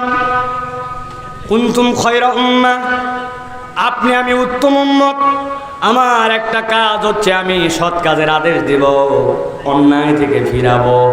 আপনি যদি অন্যায় থেকে না ফিরান সমাজের জঞ্জাল এমন বেড়ে যাবে, তখন সমাজ পচে দুর্গন্ধ হয়ে যাবে, ঠিক না? বিখ্যাত আমার একটা উদাহরণ আছে, আবারও আপনাদেরকে স্মরণ করায় দেই। এক মসজিদের সামনে একটা কুকুর মারা গেছে সিঁড়ির উপরে। ফজরের সময় ইমাম সাহেব এসে দেখছে কুত্তা মরা। ইমাম সাহেব নাক ধরে মসজিদে ঢুকছে, ঢোকার সময় বলছে আস্তাগফিরুল্লাহ। মসজিদে ঢোকার পরে বলছে ও মুসল্লিরা ফজরের পরে চলে যাবেন না, দেখছেনই তো কুত্তা মরে পড়ে আছে, বিপদ হবে আমাদের, কুত্তা সরানোর জন্য দোয়া হবে। ফজরের নামাজের পরে হুজুর দোয়া করছে রব্বুল আলামিন, একটা কুত্তা মসজিদের সিঁড়ির সামনে, আল্লাহ তোমার এতগুলা নামাজির আসতে ডিস্টার্ব হয়, মেহেরবানি করে তুমি কুত্তা সরাও। দোয়া করে সবাই কুত্তার উপর দিয়ে লাফ দিয়ে দিয়ে চলে গেছে। সারাদিন রোদ পড়ছে, জোহরের সময় কুত্তার পেট হালকা লিক হয়ে গেছে। সিঁড়ির উপর থেকে আগে গন্ধ ছিল না, এখন গন্ধ। সবাই আস্তাগফিরুল্লাহ বলছে আর লাফ দিয়ে দিয়ে ভিতরে ঢুকছে। ঢুকে হুজুর বুঝছে সকালবেলা যে দোয়া হয়েছে ওই দোয়ায় তবারক ছিল না, বলছে কুত্তা সরানোর জন্য আসরের সময় তাবারক দিয়ে দোয়া হবে। আসরের সময় তাবারক দিয়ে যদি কুত্তা সরানোর দোয়া করে আর সকলে কান্দে কান্দে আল্লাহর কাছে বলে আল্লাহ কুত্তা সরাও, বুঝে থাকলে বলেন তো এই দোয়া দেখে কুত্তা সরবে? কাজ কি হবে? সভাপতিকে ফোন দিবে, সেক্রেটারিকে ফোন দেবে, দায়িত্বশীলকে বলবে, ক্ষমতা থাকলে নিজে বলবে এই মিউনিসিপ্যালিটির লোক মসজিদের সামনে কুকুর মরে আছে, তাড়াতাড়ি সরাও, এটা তোমাদের দায়িত্ব। জোহর পার হলে বলবে আগামীবার কেমন করে তুমি কাউন্সিলর হও দেখবনি বেটা, এত বড় হিম্মত, মসজিদের সামনে কুত্তা সরাও নাই। যার যতটুক দাপট আছে হাত দিয়ে বলবে, মুখ দিয়ে বলবে, এইগুলা না বলে যদি প্রথম থেকে আস্তাগফিরুল্লাহ কুত্তার গন্ধ এই কথা যদি বলে আর একদিন অপেক্ষা করে, ওই মসজিদে আর নামাজ পড়ার জন্য ঢোকা যাবে না। অতএব মান রাআ মিনকুম মুনকারান ফালিয়াতাগায়্যারু বিয়াদিহি ফাইন লাম ইয়াস্তাতি বিলিসানিহি ফাইন লাম ইয়াস্তাতি বিকলবিহি। আপনার হাত আগে, মুখের পরে, এরপরে অন্তরের ঘৃণা। আপনি হাদিস উল্টায়া, হাতের কথা নাই, মুখের কথা নাই, আপনি খালি আস্তাগফিরুল্লাহ কুত্তা গন্ধ, এই পার্টি হলে চলবে? এই জন্য আজকের থেকে শপথ নেন, নতুন বাংলাদেশে আমরা এখন প্রতিবাদ করব অন্যায় যেখানে। সেটেলমেন্ট অফিসে যাওয়ার পরে, ভূমি অফিসে যাওয়ার পরে দলিল তোলার জন্য, নকল তোলার জন্য, কোনো কাজের জন্য কোনো বাপের বেটা যদি আপনার কাছে 1 টাকা উৎকোচ দাবি করে, 10 জন মিলে যায় বান্ধে ধরে আনে ওই সেটেলমেন্ট ভূমি অফিসের খুঁটির সাথে 24 ঘন্টা বান্ধে রাখবেন। পারবে? কোনো অন্যায় সহ্য করা হবে না। ডিসি অফিসে কাজের জন্য যাবেন, কোনো যদি ঘুষ চাই তার দাঁত মুখ সব উড়াই ফেলা হবে, ভয় দেখাবেন, কথা না শুনলে বাইন্দে নিয়ে এসে রাস্তার মোড়ে হাজির। রাজি আছেন? কোনো পাসপোর্ট অফিসে ঘুষ চলবে না, রাস্তাঘাট হিসাব করে করতে হবে এখন থেকে। আমরা বহু দেখছি যেখানে দেওয়ার কথা ছিল 1 নম্বরের পাথর, ওই জায়গায় দিয়েছেন খোয়া, যেই জায়গায় দেওয়ার কথা ছিল রড, ওই জায়গায় দিয়েছেন কঞ্চি। বাঁশের একটা দাম আছে, কিন্তু ওই দিন আর চলবে না। এখন জনগণের টাকার হিসাব জনগণের কাছে দেওয়া লাগবে। রেডি হন, আমরু বিল মারুফ নাহি আনিল মুনকার হতে হবে। যেই তরুণেরা এতক্ষণ ঠিক ঠিক বললো, ওদেরকেও ঠ্যাঙ্গানোর জন্য রেডি হন। জোহরের নামাজ হবে, আসরের নামাজ হবে, আর তুমি রাস্তাতে ঢুড্ঢামি করবা, আর ওই চায়ের স্টলে যায় চা খাবা, ক্যারাম বোর্ড মারাবা, এইটা চলবে না। নামাজের ওয়াক্ত হলে মসজিদে এসে তোমাকে নামাজ পড়া লাগবে, ঠিক না? রাজি আছেন? কান ধরে মসজিদে আনার অধিকার আপনাদেরকে নিতে হবে। বুঝাবো, আদর করব, কথা না শুনলে কান ধরবো।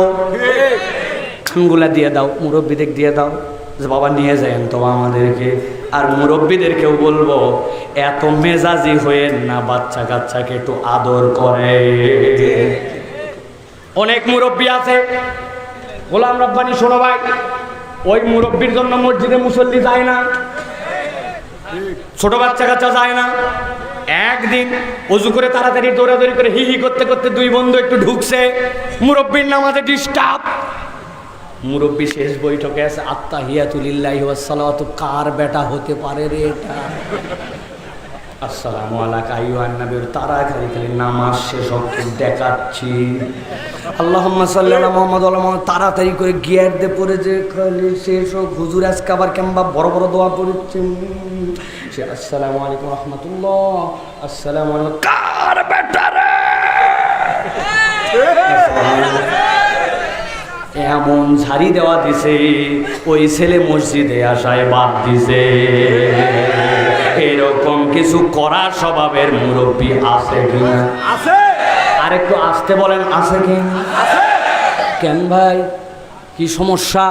আমি তো বলি আল্লাহ আমাদেরকে যদি জান্নাতে নেয়, যাওয়ার পর আল্লাহকে বলবো, আল্লাহ একটা ভিডিও দেখতে চাই, যে এই 5 বছরের ছোট্ট মাসুম বাচ্চাটাকে মুরব্বী এইসা খ্যাস খ্যাস করে শোনালো, উনার যখন 5 বছর ছিল উনি কি করতেছিল আসরের সময়। আল্লাহ ভিডিও চালু করে দেখাবে, ছোট্ট একটা ডুমুরের ডাল এইরকম টায়ার দিয়ে ঘুরে বেড়াচ্ছিল। আলগা ভাব মারেন না, আপনাদেরকে আমরা সম্মান করি। পকেটে অন্তত চকলেট রাখেন, যে এই ছেলে একটু ডিস্টার্ব করছে, ওরা চকলেট দিয়ে বলবেন দাদু ভাই মসজিদে ডিস্টার্ব করতে হয় না। তুমি যদি ডিস্টার্ব না করো আরেকটা চকলেট পাবা। 2 দিন চকলেট দেওয়ার পর তার কাছে ভাল লাগবে না, বলবেন একটা 5 টাকার কয়েন পকেটে রাখেন, বের করে দিয়ে বলবেন দাদু 3 দিন দেখলাম সুন্দর নামাজ পড়ছি, সেই 5 টাকা দিয়ে একটা আইসক্রিম কিনে খাস। আপনার সপ্তাহে 15-20 টাকা খরচ আইসক্রিম 8 টাকায়, কিন্তু আপনি মরে যাওয়ার পরে যে আপনার এই আদরে ভালোবাসায় সিজদা দিতে শিখছিল, কিয়ামত পর্যন্ত আপনার আমল নামায় ওই বংশে যত সিজদাকারী আসবে তার সওয়াব পৌঁছে যাবে। কেন বকা দেন? আদর করেন, স্নেহ করেন। তাহলে জীবনের উদ্দেশ্য বুঝতে হবে। জীবনের উদ্দেশ্য হচ্ছে আল্লাহ রাব্বুল আমিন বুঝাচ্ছেন সৎ কাজের আদেশ, ভালো কাজের সাথে থাকবো, অন্যায় থেকে আমরা ফিরাবো, এইটা কোরআন আপনাকে শেখায়। লম্বা হয়ে যাচ্ছে, সংক্ষেপ করি। 3 নম্বর হচ্ছে আপনার জীবনে কোরআন আরেকটা অনুভূতি দেয়। জীবনে সত্যতা এবং সততার একটা অনুভূতি আছে, কোরআন ছাড়া কেউ আপনাকে অনুভূতি দিতে পারে না। আল্লাহ কোরআনে বলছেন আল্লাযীনা ইউমিনুনা বিল গায়ব ওয়া ইউকিমুনাস সালাতা ওয়া মিম্মা রাযাকনাহুম ইউনফিকুন।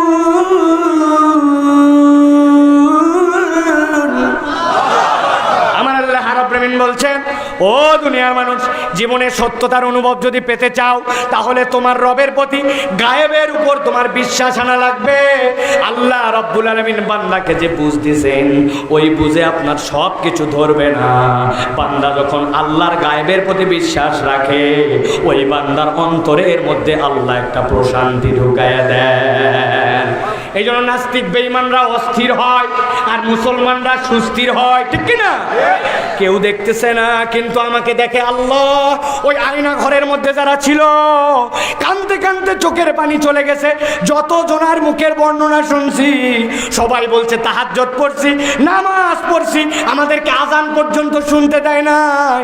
আজান শোনার সময় গান লাগায় দিত, জোরে শব্দ বাজায় দিত, দিন রাত বুঝতে পারি নাই কিন্তু আল্লাহকে ভুলি নাই। আল্লাহর প্রতি তাওয়াক্কুল রেখে কানছে কানছে 1 বছর 2 বছর নয় 11 বছর পর্যন্ত কানছে কিন্তু আল্লাহর প্রতি আস্থা হারায় নাই। আল্লাহর প্রতি আস্থা না থাকলে ওইখানে যারা থাকতো তারা এইভাবে টিকে থাকতে পারতো না, ঠিক না? আমার আল্লাহ রাব্বুল আমিন বলছেন এটা কে দেয়? আল্লাযীনা ইউমিনুনা বিল গায়ব, যারা গায়েবে বিশ্বাস করে, ওয়া ইউকিমুনাস সালাহ, নামাজে মনোযোগী হয়, ওয়া মিম্মা রাযাকনাহুম ইউনফিকুন, আল্লাহ যে রিজিক দিয়েছে ওই রিজিক থেকে ব্যয় করে। এই 3 কাজ যার জীবনে আছে, আল্লাহর গায়েবে বিশ্বাস করি আর আল্লাহর জন্য সালাত আদায় করি আর আমার সাধ্যের মধ্যে সিররা ওয়া আলানিয়া, প্রকাশ্যে গোপনে আমি দান খয়রাত করি, রব্বুল আলামিন তার অন্তরের মধ্যে একটা শান্তি ঢুকায় দিবে। সুবহানাল্লাহ। এখন যাদের অন্তরের শান্তি হয় না, মিলায় দেখেন হয়তো এই 3-এর মধ্যে কোনো গাফলতি আছে। টাকা আমার মনে করছি 1 টাকা বের হয় না, কুঞ্জুস, জুম্মার দিনে মসজিদে 20 টাকা দিতে পারে না, আছে না? 1 টাকার কয়েন নিয়ে যায়, ভাঙ্গা পয়সা নিয়ে যায়, অথচ 2 বন্ধু মিলে চা খাওয়ার সময় বিল দিতে দেয় না। তুই দিবি মানে আমার এলাকায় আসছি, তুই দিবি, আমি দিবি, ঝোলা ঝুলি।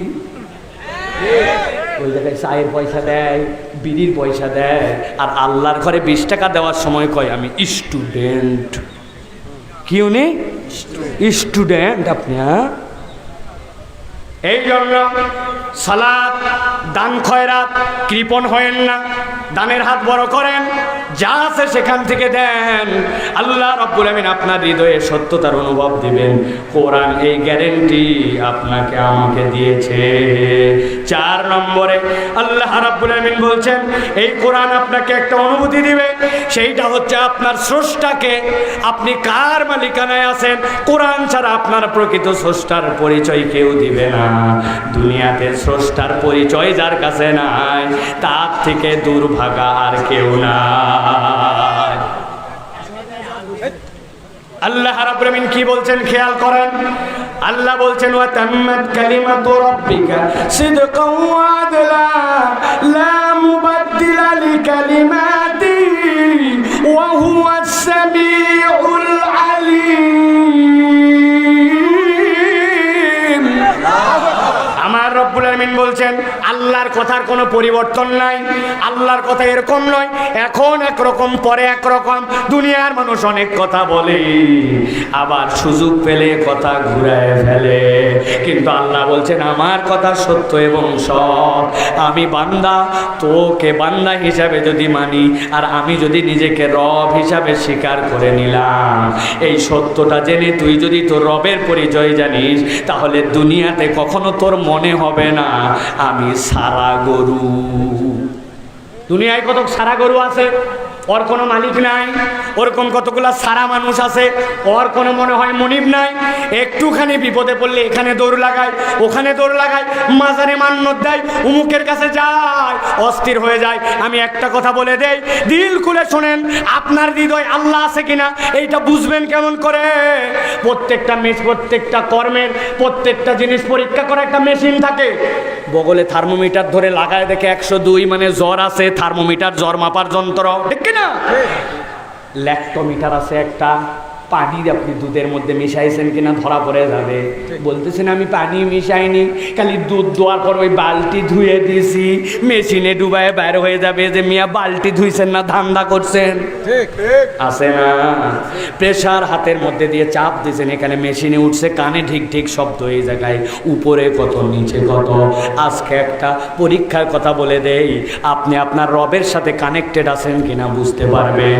যে কোনো বিপদে পড়ছেন, মুসিবতে পড়ে গেছেন, আপনার প্রথমে মামা, খালু, অমুক লিডার, তুমুক ডাক্তারের কথা আগে মনে পড়ে, নাকি সব কিছু মনে পড়ার আগে আপনার আল্লাহর কথা আগে মনে পড়ে? যদি আল্লাহর কথা আগে মনে পড়ে, ডাক্তার তো লাগবেই, পরামর্শ নেওয়ার জন্য লিডার লাগবে, উমুকের কাছে যাওয়া লাগবে, কিন্তু সব কিছুর আগে আমার আল্লাহর কথা মনে পড়ে। রব্বুল আলামিন বলছেন ওইটা আমার গোলাম হয়ে গেছে, ওর হৃদয়ের মধ্যে আল্লাহ ঢুকে গেছে। আল্লাহ এই জন্য বলছেন ওয়াতাম্মাত কালিমাতু রাব্বিকা সিদকাও ওয়া আদলা লা মুবাদদিলা লিকালিমাতিহি ওয়া হুয়াস সামিউল আলিম। এই দুনিয়ার মানুষ, তিনি তোমার সব জানেন, সব বিষয়ের খবর রাখেন। আল্লাহ নিজের নাম রাখছেন হালিম। বলেন কি নাম?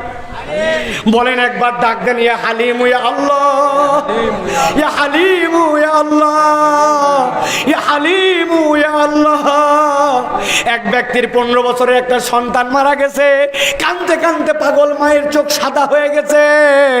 আমি যে সান্ত্বনা দিচ্ছি, ভাই ধৈর্য ধরেন, সন্তান হারাইছে, আল্লাহ দিবে। সাক্ষ্য দিয়ে বলেন, আমি যত বড় হুজুর হই, আপনি যত বড় খয়ের খা হন, যেই লোকের 15 বছরের সন্তান হারাইছে, ওর মনে যে দুঃখ, আপনি আমি ওই দুঃখ ধারণ করতে পারবো? ও ভাই ঘুমায় গেছেন, পারবো? কিন্তু জেনে রাখেন, আল্লাহর একটা নাম হচ্ছে হালিম। এই হালিম মানে বান্দার মনে যা দুঃখ ততটুকুই ধারণ করতে পারেন যিনি, তিনি তোমার রব হালিম। এই জন্য কোরআন আপনাকে রবের পরিচয় দিচ্ছে। বান্দা একবার যদি তুই রবের পরিচয় পেয়ে যাস, আর বারবার যদি তুই রিনিউ করতে থাকিস, এই জন্য রব্বুল আমিন বলছেন বান্দারে, ওই আলমে আরওয়াতে আমি তোদেরকে জিজ্ঞাসা করেছিলাম আলাস্তু বিরাব্বিকুম, আমি কি তোমাদের রব নয়? দুনিয়াতে প্রেরণ করলাম, করার পরে প্রথম কি দিলাম? আলহামদুলিল্লাহি রাব্বিল আলামিন। আমি বললাম সকল প্রশংসা রবের জন্য। কোরআন খুলেই জানলি কবরে যাবি, আবার কবরে যাওয়ার পরে প্রথম জিজ্ঞাসা হবে মার রব্বুকা। আল্লাহ বলছেন ওই আলমে আরো আর কবরের হিসাব যদি মিলাতে চাস, তোর রবকে যদি চিনতে চাস, কোরআন ছাড়া রব চেনার কোনো উপায় নাই। সর্বশেষ কথা আজকে রাত্রের, আল্লাহ রাব্বুল আলামিন বলছেন আর একটা জিনিস কোরআন তোমাকে দিবে, সেইটা হচ্ছে তোমার জীবনের পরিণতি কি। আমার জীবনের পরিণতি কি? গতকালকে একটা জায়গায় গেছিলাম, সবাই একদিকে, এক মুরব্বী ব্যাখ্যা কথা বলে। চিন্তা করলাম কিভাবে ধরা যায়। বললাম চাচা, মরে তো আপনিও যাবেন, আমিও যাব, মরার পরে আপনার খাটলি কি আপনি ধরবেন নাকি? করছি আমি কিভাবে মরার পরে খাটলি ধরবো তোমরা। বললাম স্যার, খুঁটিতে কমসে কম তো 4 জন, 3 জন দিয়েও তো হবে না। বলে হ্যাঁ। বলে চাচা তিনজন মিলে বলছে আমরা আপনার পক্ষে, আর একজন বলছে আপনার বিপক্ষে। আপনি কোন দিকে থাকবেন তখন? ওই তিনজন মিলে তো কোনো রকম খাটলি তাও টেনে নিয়ে যাওয়া যাবে, একজন হলে তো টানাই যাবে না। আমি বললাম এইটুকু যদি বুঝেন তাহলে সমাজের সব লোক এক কথা বলে, আর আপনি কেন উল্টা কথা বলেন? আপনাকে তো সমাজের পজিটিভের সাথে থাকতে হবে। মুরব্বী হাউমাউ করে কেঁদে দিয়েছে, হৃদয় থেকে বুঝতে পারছে, কিন্তু মুরব্বী মানুষ তো এখনো কষ্টটা চেপে ধরে রাখছে, বের করতে পারে না। কিন্তু এই যে বোধের জায়গা জাগ্রত করা, আপনার জীবনের শেষ পরিণতি কোথায়, এইটা যদি বান্দার মাথায় একবার ঢুকে যায়, ওই বান্দা তো ইউনিয়ন পরিষদের গম চুরি করতে পারে না। ওই মুরব্বী তো কাবি খা আর অন্যভাবে খাইতে পারে না। ও তো তখন রাস্তার খোয়া বালু চুরি করতে পারে না। ও যেই হোক না কোনো ব্যাংকের টাকা তো দেউলিয়া করে ফেলতে পারে না, ঠিক না? আমার আল্লাহ রাব্বুল আলামিন বলছেন খেয়াল করেন জীবনের পরিণতি কিভাবে কোরআন বুঝায়। আল্লাহ বলছেন ইন্না হাযাল কুরআন ইয়াহদি লিল্লাতী হিয়া আকওয়াম ওয়া ইউবাশশিরুল মুমিনিনা আল্লাযীনা ইয়া'মালুনাস সালিহাত আন্না লাহুম আজরান কাবীরা।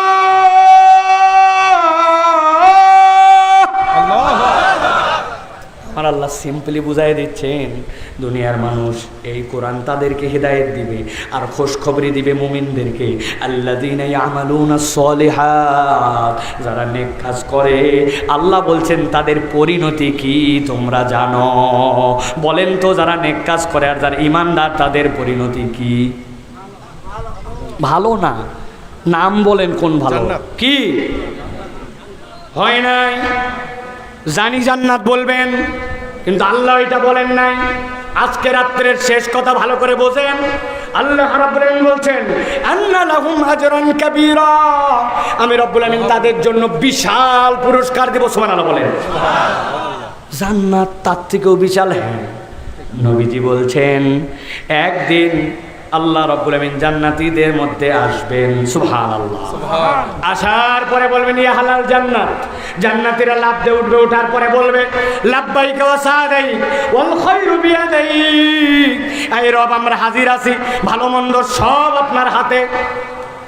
আল্লাহ জিজ্ঞাসা করবেন হাল রাদিতুম, তোমরা কি খুশি আছো? জান্নাতীরা অবাক হয়ে বলবে ওয়া মা লাকা লা নারদা ইয়া রাব্বানা ওয়া মা আতাইতানা মিন আহাদিন কবলানা। ও রব, খুশি কেমনে হই, তুমি আমাদেরকে যে নিয়ামত দিয়েছো, আমাদের আগের কোন কেউ নিয়ামত পাইছে নাকি? আল্লাহ, তুমি কি রাগ করছো নাকি? রব্বুল আলামিন বান্দাদেরকে বলবেন হাল আজিদুকুম, আমি কি বাড়াই দেব নাকি? বান্দা ব্যাকুল হয়ে যাবে, কেমনে আবার বাড়ায়?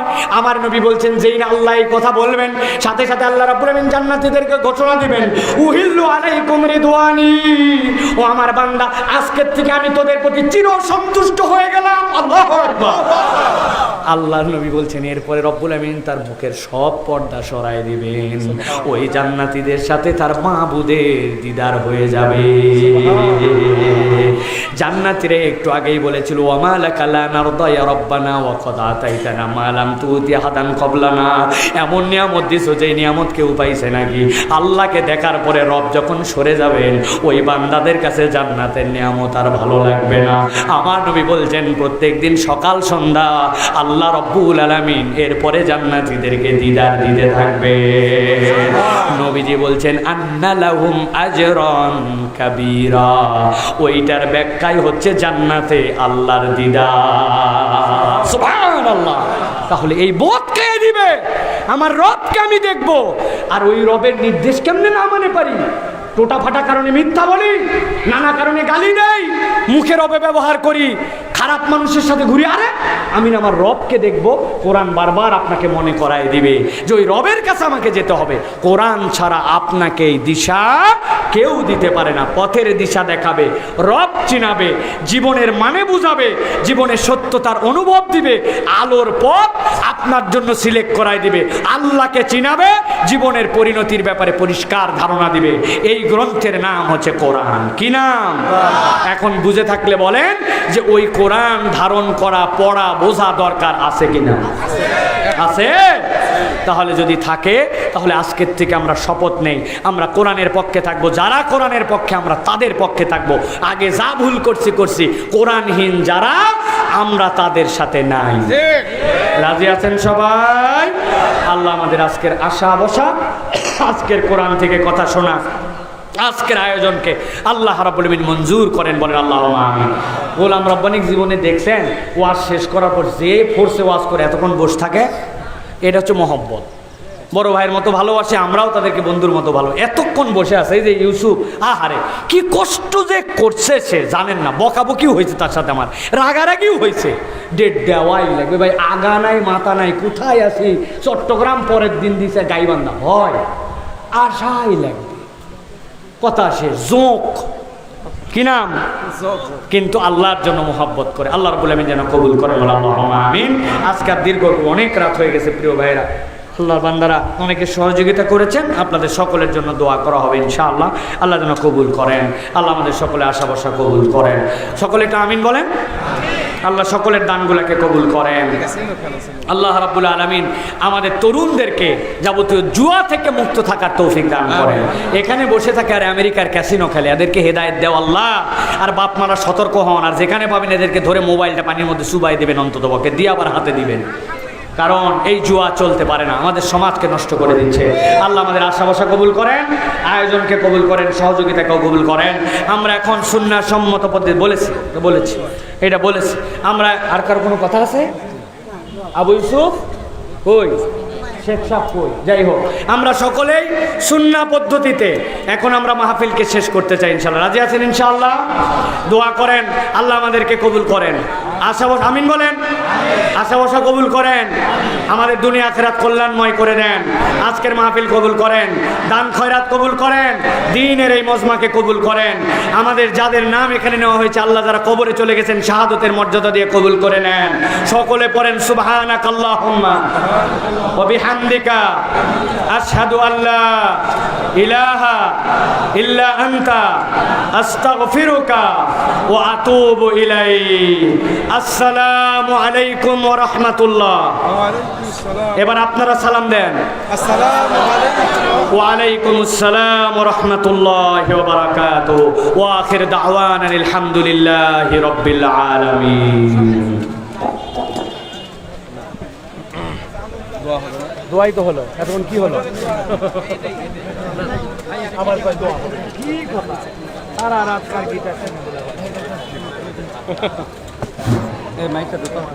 আসসালামু আলাইকুম ওয়া রাহমাতুল্লাহ। সম্মানিত ভাইরা, আপনাদের মাহফিলে দেওয়া তারিখ সহ 41,000 টাকা। আমাদের রাস্তার পাশে অনেক ভাইরা ব্যাগ নিয়ে দাঁড়িয়ে আছে, আমাদের অনেক, আমরা ছাত্রদেরকে নিয়ে লসের ভিতরে আছে। আপনাদের যদি সম্ভব হয় অবশ্যই যাওয়ার বেলায় একটা বারের জন্য হলেও একটু ব্যাগের ভিতরে আপনাদের সহস্তে কিছু জায়গা দিয়ে যাবেন। আমাদের ছাত্র ভাইয়েরা তাদের প্রাইভেট টাকা অনেক টাকা বাঁচিয়ে আমাদের এই মাহফিলটাকে আমরা সফল করার চেষ্টা করেছি। যদি সম্ভব হয় আমাদের ভাইয়েরা রাস্তায় ব্যাগ নিয়ে দাঁড়িয়ে আছে, মেহরবানি করে আপনারা দেখবেন বিশাল আয়োজন, লাইট, পোস্টার, মেহরবানি করে একটু দেখবেন। আসসালামু আলাইকুম। যারা বই নেবেন নোট আজকে বই নিয়ে যান। আল্লাহ কোথায় আছেন? আমার সাথে সাহেবের লেখা বই 30 টাকা দাম। নিজ পরিবার বর্গের প্রতি ওসিও আল্লাহ সাথে সাহেবের লেখা বই আপনারা যান নেবেন নোট কিনে যান, 50 টাকা মূল্য। যদি বই আছে আমার সাথে সাহেবের লেখা বই আছে, আপনারা যান নেবেন নোট আজকে নিয়ে যান।